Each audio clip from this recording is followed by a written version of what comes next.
जय भोलेनाथ के शिव महापुराण कथा। रुद्राक्ष धारण करने के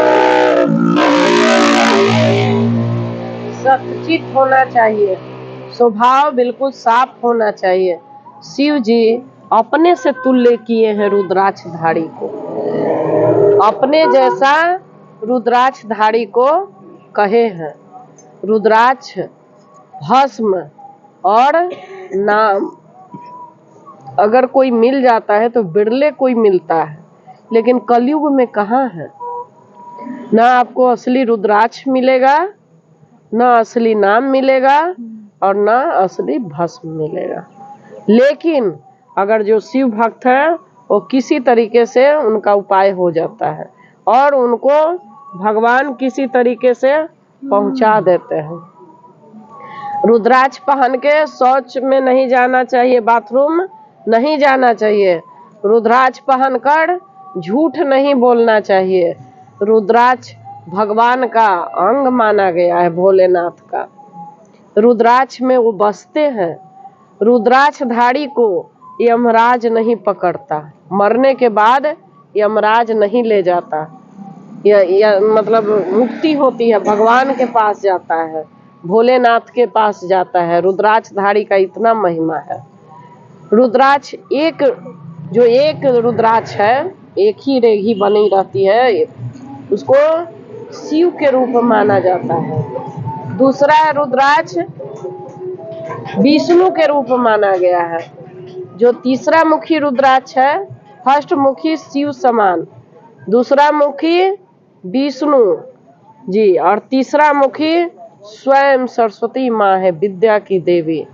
जिसके बच्चे नहीं पढ़ते हो, जिसके बच्चा मंद बुद्धि है ना, उसको 3 मुखी रुद्राक्ष आप ले आइएगा।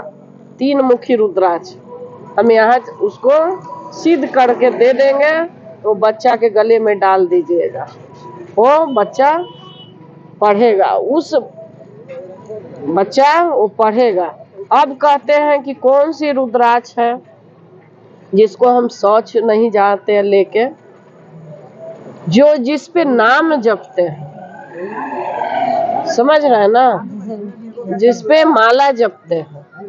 अब बहुत सारे तो जोगी फकीर भी पहने रहते हैं, वो इस चीज को मानते नहीं। जैसे जो शिव चर्चा वाली औरत है, उनको भी ये मानना कोई जरूरी नहीं है, वो पहन के कहीं भी जा सकते, कुछ नहीं है। लेकिन जो बच्चे के मतलब दिया, कोई विद्या के लिए दिया, कोई ग्रह के लिए दिया, वो भी पहने रखे तो कोई दिक्कत नहीं है। दिक्कत ये है जिस रुद्राक्ष पे नाम जपते हैं, नाम जपने वाले जो हैं, उनको ये चीज पालन करना पड़ेगा। जैसे मैं नहीं रुद्राक्ष लेके कहीं गलत जगह जा सकती, उनके लिए मैडम कहा कि ताकि इस समय छूते न लगा मरनी सब में चल जाते हैं, ये वाला वो सब रुद्राक्ष अलग है। देखिए, नाम जपने वाला माला सिद्ध हो जाता है। जो नाम जपने वो माला दिया जो नाम जपते हैं ना, वो माला सिद्ध हो जाता है और उस माला से इधर उधर निगेटिव जगह नहीं ले जाना चाहिए। उसका शक्ति खराब हो जाता है, कम हो जाता है, हम लोग का और वो मिलेगा भी नहीं। उस माला में हाथ में पकड़ लिए। अब एक घटना बता रहे हैं। एक औरत को जिन पकड़ लिया, जिन भूत प्रेत, और ऐसी जगह पर हम थे जहाँ पे हमारे पास माला के सिवा कुछ नहीं था, माला के सिवा कुछ नहीं था, और बचाना जरूरी था क्योंकि घर में मैं ही थी। तो जिस तरह से माला पकड़ के उसके सामने गए, ऐसे ऐसे करते गए, ऐसे करते गए, वो डर से बेचैन होके और मूर्छित हो गई और उसको माला गले में डाल दिए, वो ठीक हो गई। क्या हो गया? जय भोलेनाथ।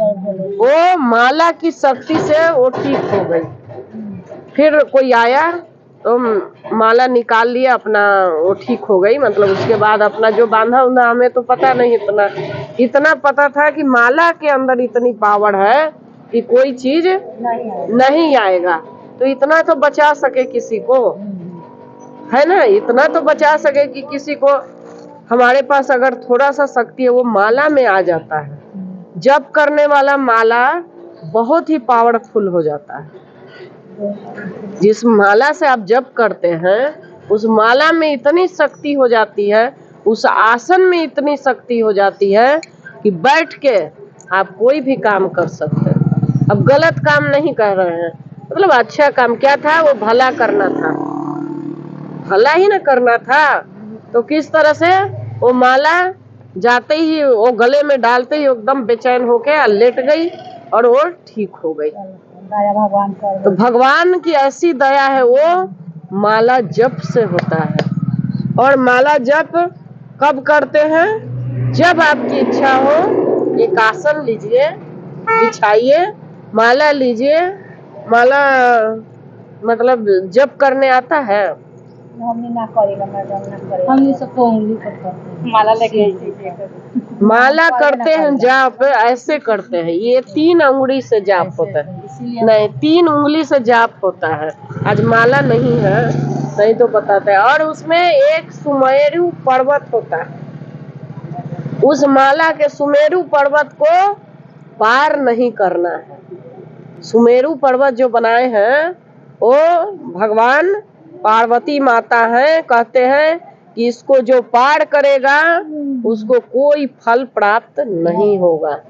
तो वहीं से माला के दूसरा छोर से लौट जाना चाहिए, फिर वहां आने पे उधर से लौट जाना चाहिए। उसी तरह से माला जाप करना चाहिए। और जो 5वां नंबर में रुद्राक्ष है वो सर्व मंगलकारी, हमेशा लोग गले में धारण करते हैं, पूजा पाठ करते हैं, जप करते हैं, सभी की मनोकामना पूर्ण होती है। छठे रुद्राक्ष दाहिना बाजू में धारण करने से ब्रह्म हत्या भी खत्म हो जाता है। ब्रह्म हत्या भी खत्म हो जाता है। जो दाहिना हाथ में बांधना चाहिए, वो कार्तिक के समान है, वो स्वयं कार्तिक ही है।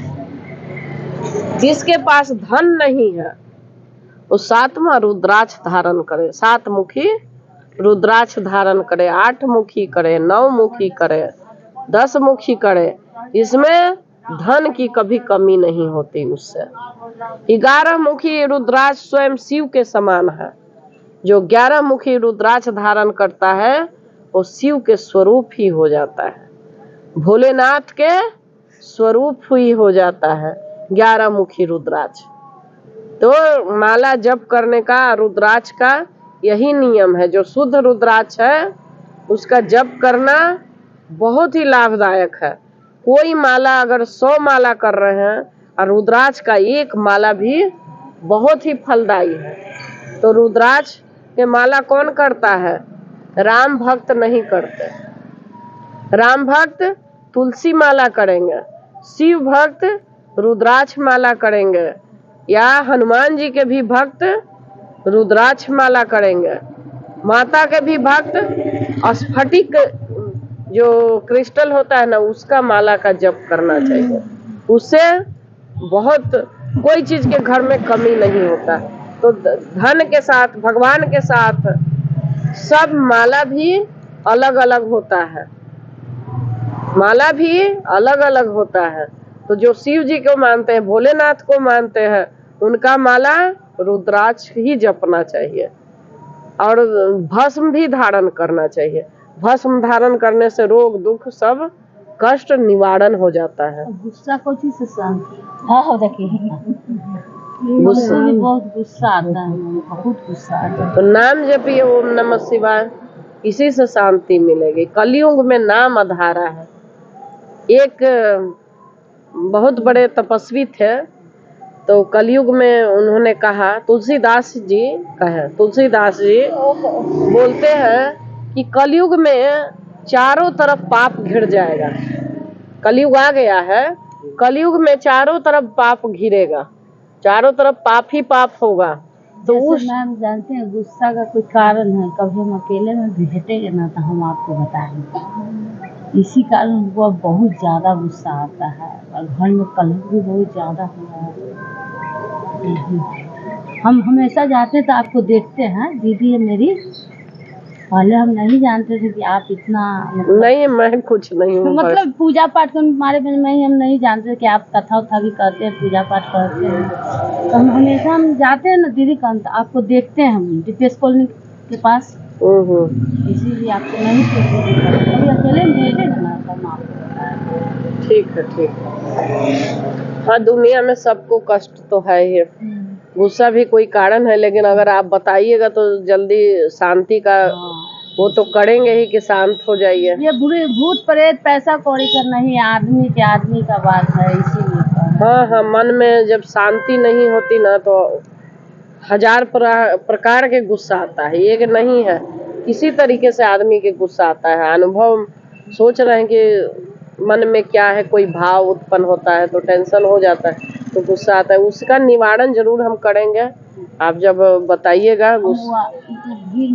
हम समझ सुन लेंगे, कोई बात नहीं, आप जरूर बताइएगा तो उसका निवारण हो जाएगा। कोई वो नहीं है, भगवान सबका सुनता है किसी तरीके से। अब यहाँ ले आके बैठाए हैं तो इनकी मर्जी है ना, सब तो प्रभु की मर्जी है, हमारी क्या। सच है हम जो बता रहे हैं, हमको भी बहुत गुस्सा आता है, गुस्सा के कारण बात किसी का हमसे भी बर्दाश्त नहीं होता है, यही हो गया, इधर ज्यादा हो गया, पहले इतना नहीं था। ठीक है, ठीक। तो तुलसीदास जी कहते हैं कि कलयुग में सिर्फ नाम आधार है, कलयुग में कोई आपके साथी नहीं, कलयुग में कोई आपका साथी नहीं है।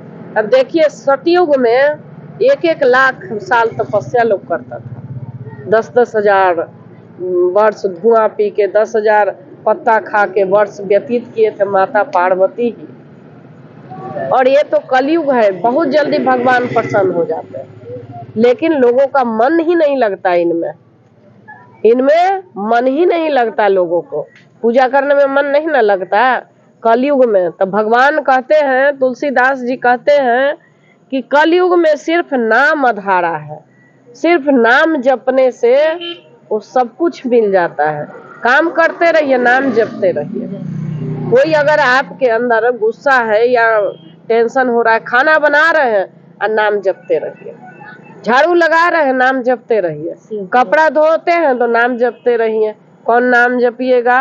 ओम नमः शिवाय, ओम नमः शिवाय, ओम नमः शिवाय, ओम नमः शिवाय, ओम नमः शिवाय, ओम नमः शिवाय, ओम नमः शिवाय, ओम नमः शिवाय, ओम नमः शिवाय, ओम नमः शिवाय, ओम नमः शिवाय, ओम नमः शिवाय, ओम नमः शिवाय, ओम नमः शिवाय, ओम नमः शिवाय, ओम नमः शिवाय, ओम नमः शिवाय।